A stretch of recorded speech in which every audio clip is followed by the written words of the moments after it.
Good evening, ladies and gentlemen. This is Rahul Magan, second year law student. I'm very lucky that when I worked as a corporate treasurer of an American company, I dealt with the front office department.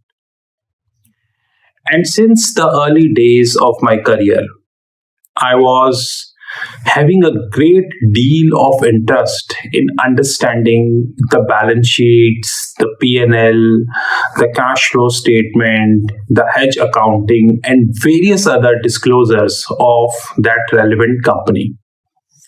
And I remember in 2007 and 2008, I used to download the annual reports of IT companies and I used to study them.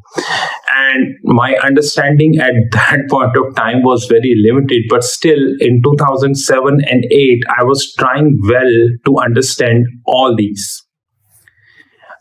I never thought a day would come in my life when I would enter in law.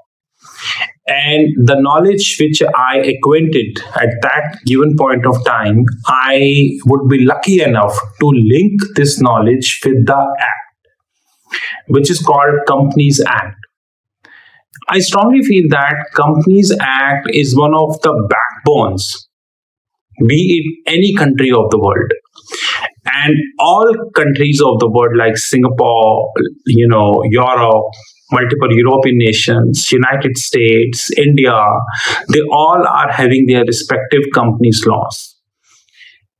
More or less, the structure is same because you are having related party transaction, you are having the capital raising, you are having private placement, you are having the directors, the remuneration of the directors, the power of the registrar, the investigation of a malafide in relevant company. More or less the structure is same. Yes, of course, some laws, some countries are having deep down, some do not have a deep down, some are very constant laws designed from a very far-sighted attitude, some are non-constant laws, so this happens. And let me tell you one thing, that Indian companies law are extremely strong because nowadays I am doing my studies as far as the Companies Act 2013 is concerned. Now, this is the bare act of Companies Act 2013, and let me tell you one thing, that I am even referring the 10 volume, which is more than 25,000 worth books of the Honorable Mr. Ramaiah. It comes in 2 boxes. So total 10 volume, and I am referring that also. But of course, in a video, I cannot show you the 10 volume. So I have only shown you the bare act, which I'm referring to. In the last many years, India unfortunately faced many scandals. To be honest, scandals after scandals. According to the public information, the banks in India wrote off not less than 13 to 14 trillion Indian rupees, which is 13 to 40 lakh crores in the last many years. But who were the parties? Who got this funding? Who not got this funding? Under what conditions they got this funding? How many cases are pending in insolvency and bankruptcy Insolvency and Bankruptcy Code 2016 before NCLTs, NCLAT, or maybe the final Supreme Court of India? How many resolved? How much percentage recovered? This ready-made information is not available. Henceforth, it is almost impossible to comment on this information, but let me tell you one thing. From the last 2 months, I'm doing my detailed study on a very relevant concept, which, God forbid, would be relevant in a near future, called related party transaction. Related party transaction is something which is very, very paramount across the globe. If you please open your Google and type related party transaction, frauds, scandals, you will get enough information, be it any country of the globe. Ladies and gentlemen, when it comes to our Companies Act, I strongly feel that related party transaction is sufficiently covered. Like, I'll show you in one of the sections which I dealt with as far as the related party is concerned. Now, this section is called Section 57. Let me show you one of the sections which I dealt with. Of course, there are many. Number one, Section 57, I feel that is direct linked with Prevention of Money Laundering Act. Now, first of all, we need to understand that in case of any contravention of any act, whatever mentioned in PMLA, any order or any provision, then Section 70, PMLA comes into the action. Corresponding to Section 70 of the PMLA, we are having Section 42 of FEMA. FEMA means Foreign Exchange Management Act. So, there is a slight difference in the language between PMLA and the FEMA. Now, when it comes to Section 57, before moving to Section 57, we need to understand that the Section 70 of PMLA to read with Section 42 of FEMA, and they together read with Section 447 of Companies Act 2013. So before coming to Section 57, let me first study only the top line, the heading of Section 447, which precisely means that punishment for fraud without prejudice to any liability, including repayment of any debt under this Act or any other law for the time being in force, any person who is found to be guilty involving of at least 10 lakh rupees or 1% of the turnover, I titled turnover as top line, whichever is lower, shall be punishable without imprisonment for a term which shall not be less than 6 months, but it may extend to 10 years, and shall also be liable to fine which shall not be less than the amount involved in that fraud, but which may extend to 3 times the amount involved in the fraud. Now, this section, which is punishment for fraud, which means designed for companies to be read with Section 42 of FEMA and also read with Section 70 of PMLA Act.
Section 57 of Companies Act 2013 deals with punishment for personation of shareholder, which means you are not the shareholder of the company, but you are trying to show that you are a shareholder of a company.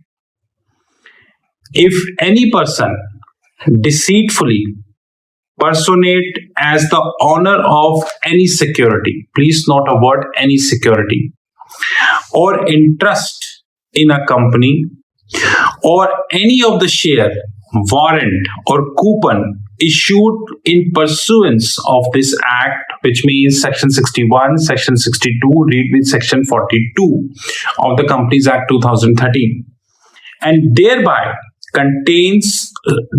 obtains or attempt to obtain any such security or interest or any such share warrant or coupon, or receives or attempt to receive any money due to any such honor, he shall be punishable with the imprisonment for a term which shall not be less than 1 year, but which may extend to 3 years, with the fines not less than 1 year can extend to 5 lakh rupees. Now, this section, which is introduced in section 57, I title this act nothing but the ostensible honor. Now, there is an act called Benami Property Act. Now, ostensible honor means an honor who a person, say X, who is trying to project that he owns a property. Now, that property could be land, could be a company, could be a stock, could be a shareholding, or maybe any intangible. However, he is not the actual owner of that property. So there is a concept in the law which is titled ultimate beneficial ownership, which is called UBO. Now, I go one step further, and I always title this as last natural person. Now, last natural person means it is unfortunate that a shell company which is based out at tax havens like Mauritius, Cayman, Caribbean, Delaware, and many places, they can easily form companies in different parts of the globe. And the people who are acting as a directors, they are actually not the directors, because there are many companies, and you can refer the Google, who are providing directorship in tax haven. You can refer the Google. But the last natural person is not that director, rather some other party who may be sitting at different part of the globe. So maybe there is a person whose name is X, and he sits in Mauritius, and he is the director of a company called PP Limited. But actually, X is not the ultimate beneficiary owners, because X is controlled by a person, by Y, who sits in Luxembourg.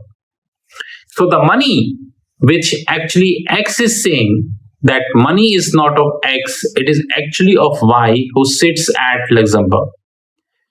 Ladies and gentlemen, we need to understand that there is a concept called pooled investment vehicles.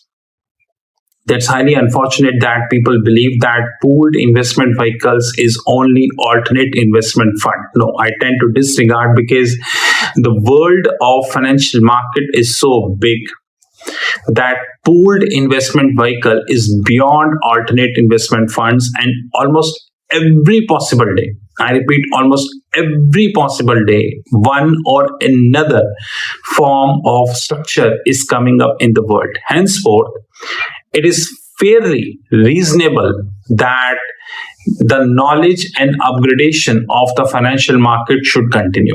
But nonetheless, now if that X person who claims to be the owner of a company PP Limited, incorporated in Mauritius, is investing via a sub-account or any other kind of vehicle in India, then technically on paper, X is the ultimate beneficiary owner. But X is not the ultimate beneficiary owner, rather Y is the last natural person or ultimate beneficiary owner who sits at Luxembourg.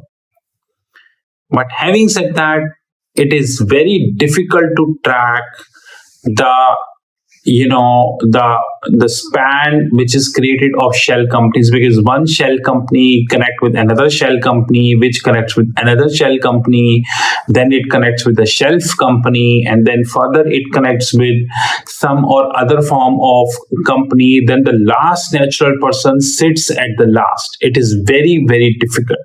But having said that, there is a beautiful thing that in Companies Act 2013, There is definitely a place as far as the personation of a shareholder is concerned. And more important than personation, this act is very clear.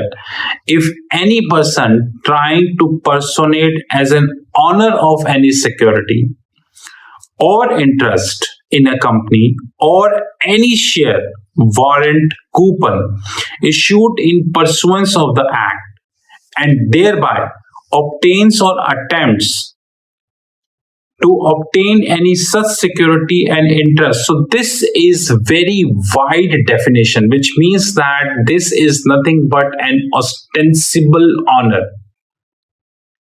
Somebody who's trying to see himself or herself as an honor, but having said that, he or she is not an owner of that security or probably a company or maybe any other property. But ladies and gentlemen, we need to understand that law is all about interplay. Law is all about when an act of an section of an act to play with section of another act.